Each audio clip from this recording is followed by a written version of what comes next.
yangena kumina. No, ngangineminyaka 18 mamsanele.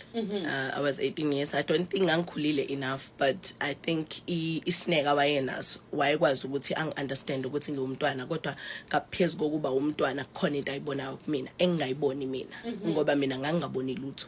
Aibo Batsani Bomgosi, did Makhumalo just revealed that allegedly she was groomed by her husband? Hi, get your family. Welcome to all trending Mzansi. Batsani Bomgosi, uyayibona indaba kaMakhumalo. Hayi bandla, ifuna ngaso ngahlala phasi. Unanda uthi gaqa, guy 1, uthi gaqa, guy 2, ubuye uyehlise, uyibhekisise uthi gaqa. August 3, because what the hell is going on? Makhumalo was invited on an interview by Batsani Bomgosi, and during that interview she revealed how she met Umusa Mselegu and how they fell in love. Yes, one may wonder and one may think it's a cute love story because she was portraying it as such during that interview. Batsani Bomgosi. So according to Makhumalo, allegedly Umusa Mselegu used to meet her while she was younger, while they were playing on the street, and he will make comments such as umakoti wasekaya, umakoti wam to her while she was a teenager, a child. Batsani Bomgosi, and she saw nothing wrong with that because bekayibonela ubhuti omdala wasendaweni oyidlalela nengane. Uthi he kept on doing that thing for years and years and years, and then it was when she was 18 years old when she realized man, Umusa, he is actually here for something more than just him joking around with me as a child.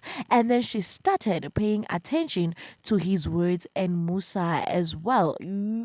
But Bomgosi kikahwa ngathi nje ningangihenga ngetissue ngetoilet paper because what Batsani Bomgosi, what?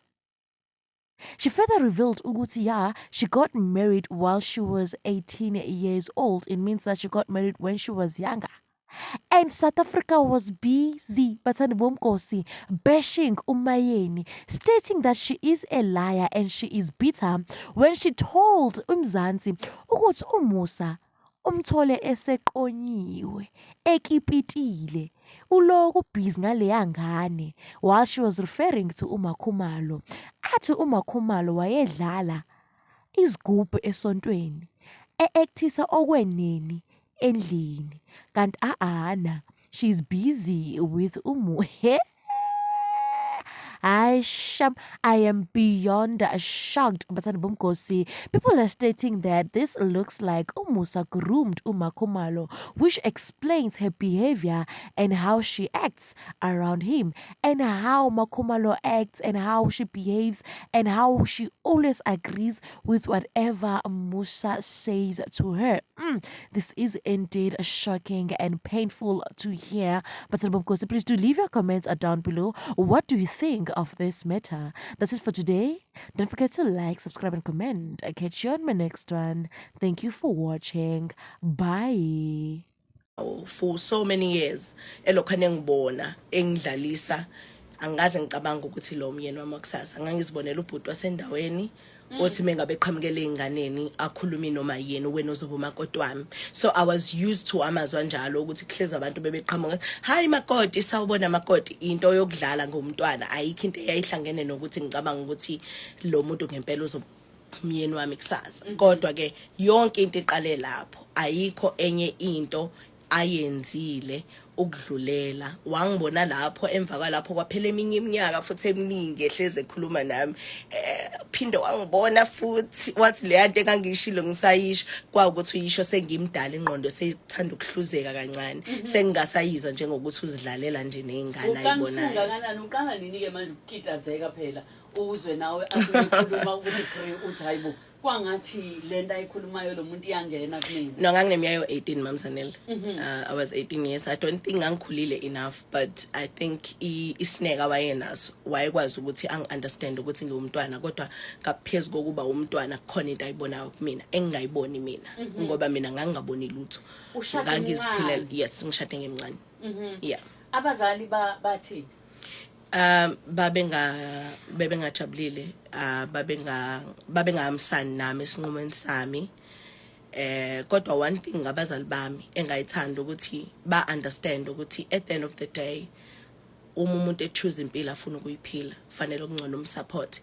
Uzothi masebuya esishayekile mhlambe makwenzeke eshayeka uphinde ube khona futhi njengomzali wakhe. So ngiyakhumbula ubaba noma bethi unesiqiniseko yini salento oyenzayo. Ngitshele yini eyayibenza babe nokukhathazeka ukuthi uyashada umncane noma uyashada uyongena esithenjini? Ikona kokubili mamzanele, ngimncane, okwesibili ngiyoshadela esithenjini. Ubaba wami uma wami uzalelwe esithenjini. So kabomkhulu, umkhulu uzalwa endlini encane, umkhulu ozala uma wami uzalwa endlini encane, kukhona kandlu enkulu.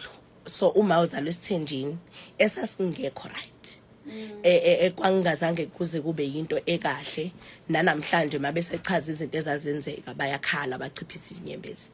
So uma wengeka vele ethimezwa igama elithi isithembu bese kufanele abe ajabule, especially because ngiyingane abe kade engakayicabangeli lutho for that matter.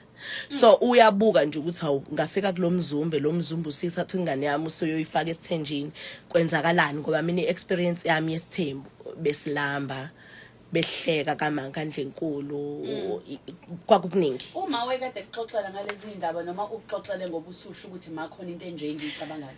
I think ngoba ngangemncane nganganaki kodwa babesixoxela ukuthi kandle enkulu babezela ingane zabaziningi. Kwakuthi uanti wakhe umkhulu baba kaMa wazalwa nodade wabo baba babili kuphela. Babeya kuthenga impuphu bayithwale thiwe ngeke akwazi ngisho ukuyithula endleleni 50 kg yempuphu because uma ithulile uzothweswa ubani, ngoba yena uyedwa endlini yakubo abekho baningi laba abanye bahambe beshintshisana nge50 kg and kulanjwe la ekhaya because umkhulu uhlala kama I think kama umkhulu. Okay. La kamamncane kunesimo esingekho right, kudliwa amangola. So mabedla amangola khona lento leqhafazwayo iphuma igaqa ezimnandi ngaphakathi sakhe sidle nathi kuba kamkhulu yayikhona. Kuthiwa babe bahleka bathi ezidla amangola because balambile, you know. So uma waye understand into yesithembu understanda ngokuthi into engalungile akubi right. So for ingane yakho ukuthi ithi yahamba yoshadela kuleyo nto ayikho into ongayicabanga enhle, uzocabanga le uyazi yokuphela. Isibindi wena sokuthi uthathe lesi sinqumo sokuthi ngiyangena le umncane kangaka wasithatha? Ngangithemba lo mjita lona. Wagoqela. One thing ngomthombeni mamzanele, if ngingakusho nje ngibe neqiniso, wafika kumina wangitshela ukuthi nginamakhosikazi and amakhosikazi ami ngiyawathanda. So akawaqambanga manga. Sophamisa kancane izwi bathi abalaleli babuzwa kancane. Abangizwa kahle. Okay, cool. Lapho ngiseduze nemic, but wafike wakhuluma iqiniso lokuthi unamakhosikazi.